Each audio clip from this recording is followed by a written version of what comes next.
Welcome back to my channel. എല്ലാവർക്കും happy Easter. ഇന്നൊരു cooking വ്ളോഗാണ്. ഒരു simple egg stew and chicken കറിയാണ് ഞാൻ ഇന്ന് ഉണ്ടാക്കാൻ പോകുന്നത്. അപ്പോൾ നിങ്ങൾ വീഡിയോ ഫുള്ളായിട്ട് കാണണേ. ഇന്ന് വീട്ടിൽ കുക്കിംഗ് ഞാനാണ്. രാവിലെ സ്പെഷ്യൽ എഗ് സ്റ്റൂ. കുറച്ച് പേര് എന്നോട് ചോദിച്ചിട്ടുണ്ട് കുക്കിംഗ് വ്ളോഗ് ചെയ്യുമോയെന്ന്. ഞാൻ എന്നെക്കൊണ്ട് പറ്റുന്ന പോലെ ചെയ്തിട്ടുണ്ട്. ഇതിൽ ഞാൻ എഗ് വൈറ്റ് മാത്രമേ യൂസ് ചെയ്യുന്നുള്ളൂ. കുഞ്ഞു കുഞ്ഞു പീസായിട്ട് കട്ട് ചെയ്തിട്ടാണ് കേട്ടോ ഞാൻ യൂസ് ചെയ്യുന്നത്. സിമ്പിളാണ് കേട്ടോ ഇതിൻ്റെ റെസിപ്പി. നമ്മൾ വെജിറ്റബിൾസ് ബോയിൽ ചെയ്തിട്ട് കോക്കനട്ട് മിൽക്കും പെപ്പർ പൗഡറും പിന്നെ കുറച്ച് മഞ്ഞൾപ്പൊടി പിന്നെ സോൾട്ടും ആഡ് ചെയ്യണം. ഒരു 10 മിനിറ്റ് കൊണ്ടൊക്കെ നമുക്ക് ഉണ്ടാക്കാൻ പറ്റുന്ന ഒരു സിമ്പിൾ ആയിട്ടുള്ള ഡിഷാണ്.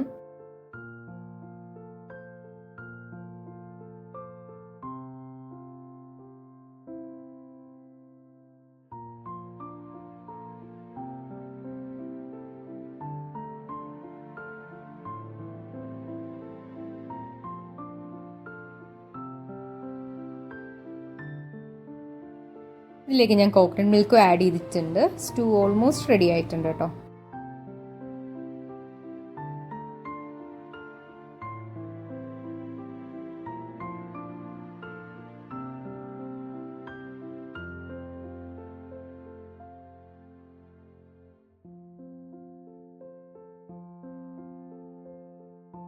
എഗ് സ്റ്റൂ റെഡി ആയിട്ടുണ്ട്. ഇനി ഉച്ചയ്ക്ക് ചിക്കൻ കറി ഉണ്ടാക്കണം. ചിക്കൻ കറിക്ക് ആവശ്യമുള്ള ഒനിയനും ടൊമാറ്റോയും ഞാൻ കട്ട് ചെയ്ത് വെച്ചിട്ടുണ്ട്.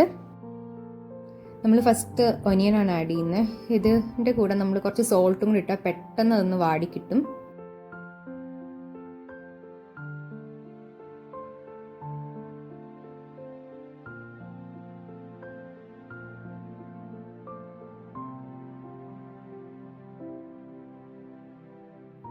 ഇതിലേക്ക് ടൊമാറ്റോസും കൂടെ ആഡ് ചെയ്തു.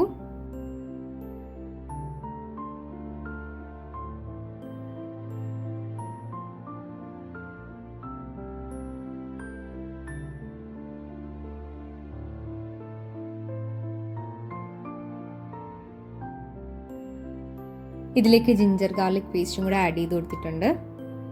എന്നിട്ട് ഇതിലേക്ക് ചില്ലി പൗഡറും ചിക്കൻ മസാലയും ആഡ് ചെയ്തിട്ടുണ്ട്. കുറച്ച് മഞ്ഞൾപ്പൊടിയും കൂടെ ആഡ് ചെയ്തിട്ടുണ്ട്. സോൾട്ട് നമ്മൾ ഓൾറെഡി നേരത്തെ ഇട്ടിട്ടുണ്ടായിരുന്നു, അപ്പോൾ നോക്കിയിട്ട് വേണം ആഡ് ചെയ്യാൻ. ഇതിലേക്ക് ചിക്കനും ആഡ് ചെയ്ത് കൊടുത്തിട്ടുണ്ട്. നന്നായിട്ട് മിക്സ് ചെയ്ത് കൊടുക്കണം. ഇപ്പോൾ വെള്ളം ആഡ് ചെയ്യാൻ പാടില്ല, ബിക്കോസ് ചിക്കനിലെ മസാല നന്നായിട്ട് മിക്സ് ആവണം. ഒരു 5 മിനിറ്റ്സ് അടച്ചു വെച്ച് വേവിക്കണം. എന്നിട്ട് വേണം വാട്ടർ ആഡ് ചെയ്യാൻ.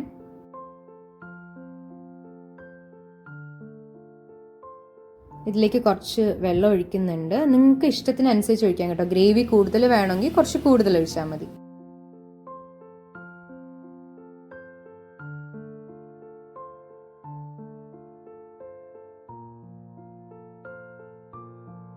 ഫൈനലി ചിക്കൻ കറിയും റെഡി ആയിട്ടുണ്ട്. ഇനി ലഞ്ച് കഴിക്കണം. ഇന്നിനി വേറെ കറിയൊന്നും ഉണ്ടാക്കുന്നില്ല. മോരുകറി, ചിക്കൻ കറി, സലാഡും അച്ചാറും ആണ്. ഡിന്നറിന് രാവിലെ ഉണ്ടാക്കിയ എഗ് സ്റ്റൂവും ഉച്ചയ്ക്ക് ഉണ്ടാക്കിയ ചിക്കൻ കറിയും പിന്നെ പെറോട്ട അച്ഛൻ വാങ്ങിച്ചുകൊണ്ട് വന്നു. അപ്പോൾ ഇത്രയേ ഉള്ളൂ ഇന്നത്തെ vlog. Thank you so much for watching.